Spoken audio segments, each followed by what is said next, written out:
কিছু লিখিত কাগজি বিষয় হয়েছে, আবার সেটাকেও মেনে নেওয়া না মেনে নেওয়ার জায়গায় রশি টানাটানি চলছে। এই রশি টানাটানির মধ্যে কার শক্তি বেশি এটাও আগামীতে প্রমাণ হবে ইনশাআল্লাহ। এখন আমরা কি পার্লামেন্টের ক্ষমতার জোরে রশি টানবো, না জনগণের গণভোট বাস্তবায়নের জন্য জনতার শক্তির রশি শক্তিশালী করব?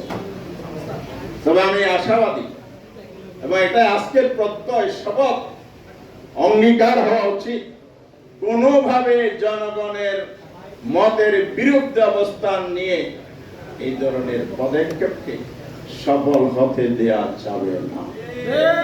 জনগণের অবস্থানকে শক্তিশালী করে জন আকাঙ্ক্ষার বাস্তবায়ন করতে হবে।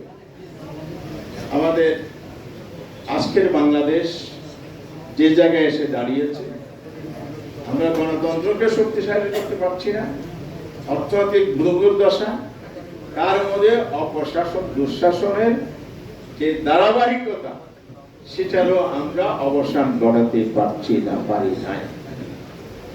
এখনো বৈষম্য আছে? নাই। বৈষম্য আছে।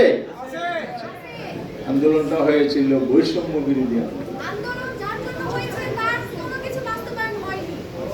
এখন অডিয়েন্স সাক্ষী দিচ্ছে আমার বক্তৃতা কমে গেছে। যেহেতু বৈষম্য আছে, করাপশন নাই, সাদাবাজি মনে বন্ধ হয়ে গেছে। অডিয়েন্স বললে তো আমাদের কিছু করার নাই। সংসদ কার্যকর আছে, এখনো কমেন্ট করার পর যে আসেনি এই সাউন্ড পাইলাম না। তবে আমরা আশাবাদী হতে চাই কার্যকর হোক।